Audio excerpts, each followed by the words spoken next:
Your obedience to God will position you. If you want that deep, that next direction, that next step with God, it starts with your heart posture. His obedience was not a function of his disappointment. His obedience was not a function of what went well. His obedience was simply a heart posture towards God. There is no total surrender or total obedience to God without a reward.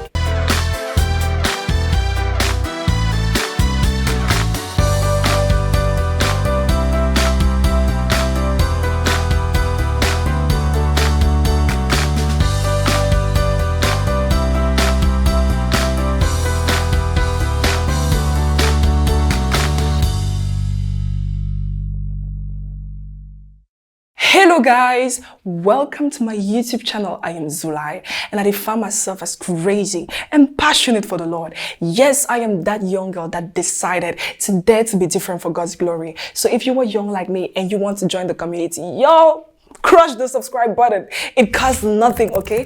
Activate your notification bell in order not to miss out whenever I put out such beautiful and amazing content. Equally share this video to a family member or a friend and it can hopefully bless him or her. And without any further ado, let us get straight into the word.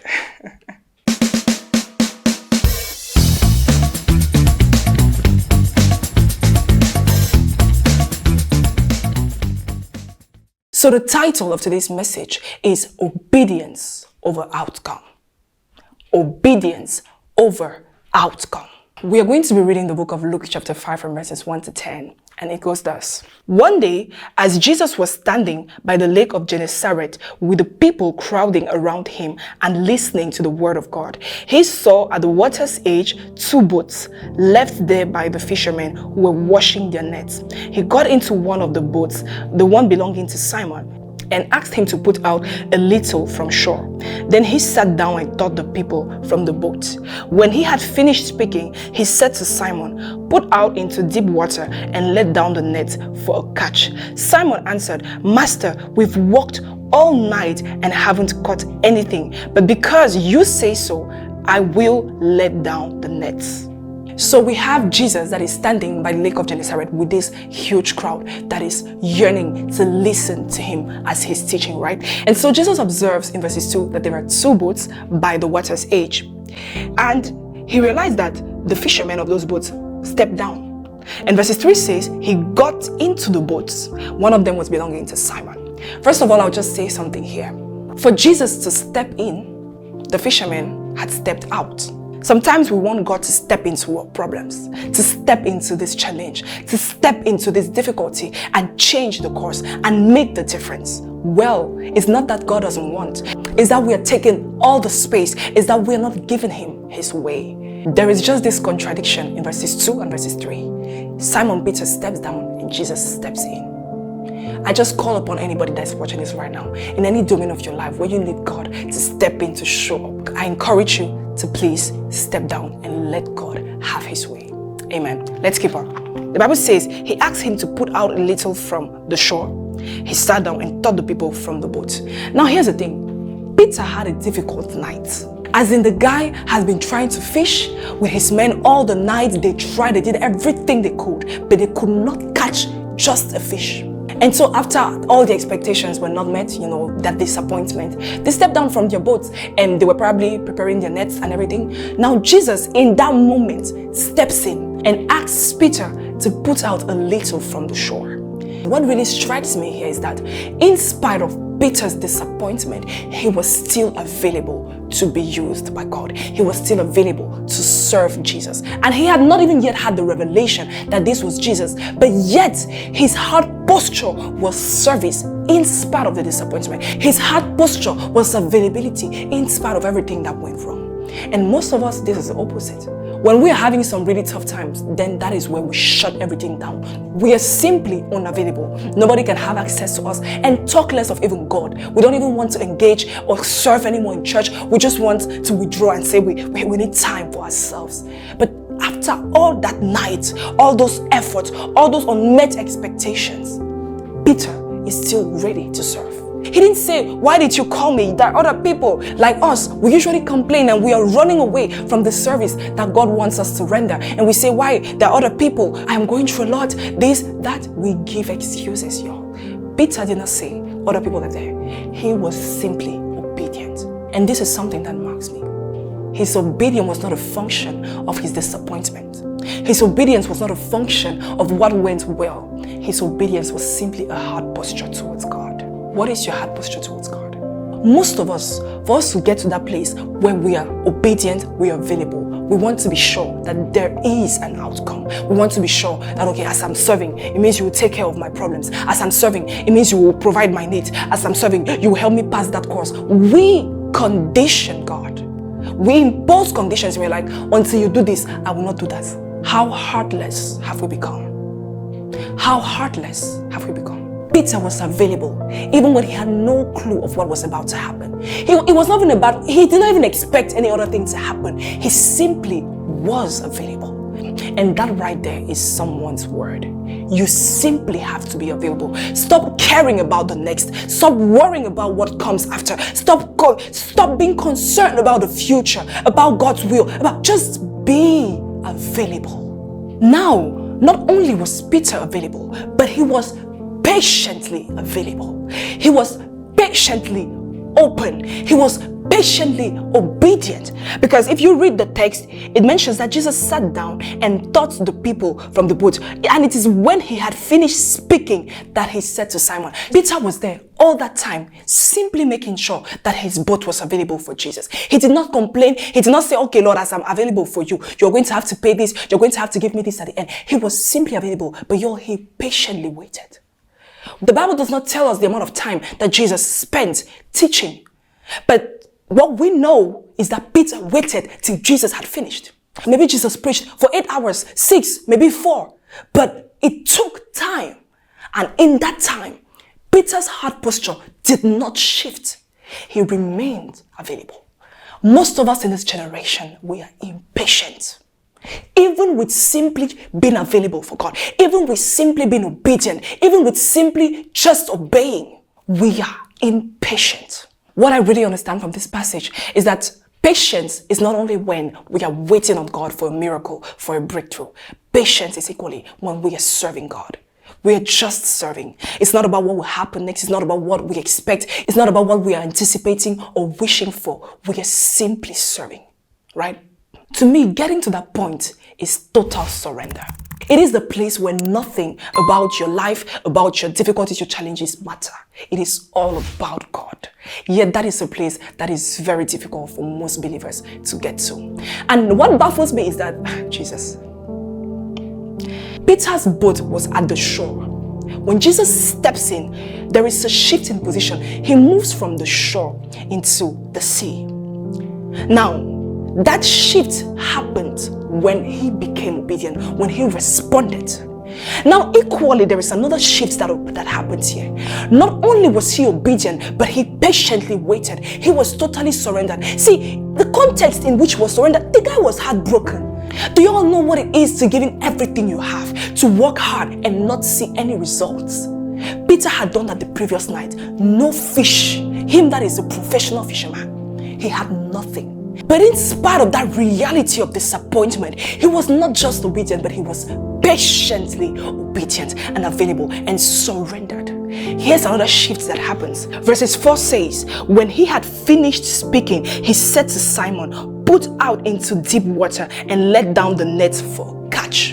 From just being a little bit away from the shore to go now into the deep because of a heart posture. Here's something I want to say. Your obedience to God will position you. Most of us Christians, we're going to pray, oh God, I want to go deeper with you. I want to know you more. But yet, the next minute when God needs us to be obedient, we resist him. We refuse. Matter of fact, we impose a condition. Peter responded in patience and in obedience. And guess what? Jesus led him into the deep. If you want that deep, that next direction, that next step with God, it starts with your heart posture. It could be depth in your relationship with God, depth in your ministry. But no matter the domain, the deep sea here represents a place, a position of abundance. You will experience the abundance of God if you step out in obedience. Now here's the thing. Even till this moment, Peter was not focused on the outcome. He was simply in a hard posture of obedience. Jesus even mentions in verses 4 that let down the nets for catch. But verses 5 says, Simon answered, Master, we've worked hard all night and haven't caught anything. But because you say so, I will let down the nets. See, at this point, even when Jesus is telling him that, yes, in that deep, let down your net and you'll go in for a catch. See, it wasn't still about the catch for Peter. It was still about, because you say so, I will do it. We still see here that his concern is total obedience. Obedience, even in those same things where he had already experienced a disappointment. Obedience, even in those same things where he had already experienced a failure. Yet he still had the courage. He still dared to obey. What is your heart posture? Are you obedient? I'll just read this to you. 1 Samuel chapter 15 verses 22 says, to obey is better than sacrifice. God attaches a great price to obedient hearts. Our obedience to God should not be a function of timing, our expectations, or previous failures or previous experiences that didn't go well. No. Our obedience should simply stem out from a place of love, from a place of relationship with our Father. Most of us, just because in the previous season it did not work out, in your studies it did not work out, you were scared to take that next step of obedience. There is no total surrender or total obedience to God without a reward. Abundance is always on the other side. Breakthrough is always on the other side. Victory is always on the other side, but it starts with complete obedience. If we keep on reading the story, we're going to discover that Peter caught so much fish that his boat was not even enough to sustain. See, God has called us to live a life of abundance. He has called us to live a limitless life. But it all starts with our response. Verses 8 says, when Simon Peter saw this, he fell at Jesus' knees and said, go away from me, Lord. I am a sinful man. For all his companions were astonished at the catch of fish they had taken. Verses 10, and so were James, John, the sons of Zebedee, Simon's partners. Then Jesus said to Simon, don't be afraid. From now on, you will catch men. You see, the beautiful thing about this story is that the abundance doesn't just end with the fish. When you dare to trust God and take that step of obedience, not only are you going to experience abundance in the different domains of your life, but here's the beautiful part. You are going to experience a shift in your identity. From someone that catches fish to someone that catches men. See, that kind of change only happens when you are in a hard posture of surrender. Beyond just obeying because of the outcome of the abundance, Peter obeyed because he was totally surrendered to his Lord and Savior. And that right there unlocked his identity, his purpose, his calling. If you want to experience that, it starts with total surrender. Let us stop just coming to God and telling him every problem that we have, but let's just go to him for him. Let's just go to him for who he is. Let's just go to him to know more about him. Peter said, Lord, I am a sinner. Look at what happens from sinner that is a fisherman to someone that catches men, to a powerful evangelist. That can only happen when somebody fully surrenders, fully obeys, fully lets go and lets God. I want to pray with you. If you are that person that wants to experience this change, that wants to experience this unlocking of your real identity, of your purpose, of your calling and destiny, if you are that person that wants to step into who God has called you to be, let us pray together. Heavenly Father, I pray for the person watching right now that has been struggling with obedience, oh Lord, that has been wrestling about trusting you after an unmet expectation, after a disappointment, after bad or wrong experiences. God, I pray for that person, oh Lord, that your grace will locate them and that you will give them the grace to fully surrender in the midst of the disappointment, to fully surrender even when they don't have a clue of what is next, even when they don't know how things are going to shift, but to fully surrender and go in for obedience and not for outcome, and let go of the outcome and just trust you for the rest. Lord, grant them to have that hard posture of obedience, of patience in obedience that positions them for this breakthrough and this change change and shift in their identity. God, do it for them. In Jesus' mighty name I've prayed. Amen. So that was the message for today, guys. It deeply speaks to me, especially the fact that Peter obeyed and surrendered in the midst of the disappointment. Sometimes we want to take that step of surrender when we are done, when we have a guarantee that the next is beautiful, the next is greater, the next is glorious. No, even when he had no clue, in that moment right there of disappointment, he dared to obey. That's powerful. Stay blessed. Catch you in my next message. Bye.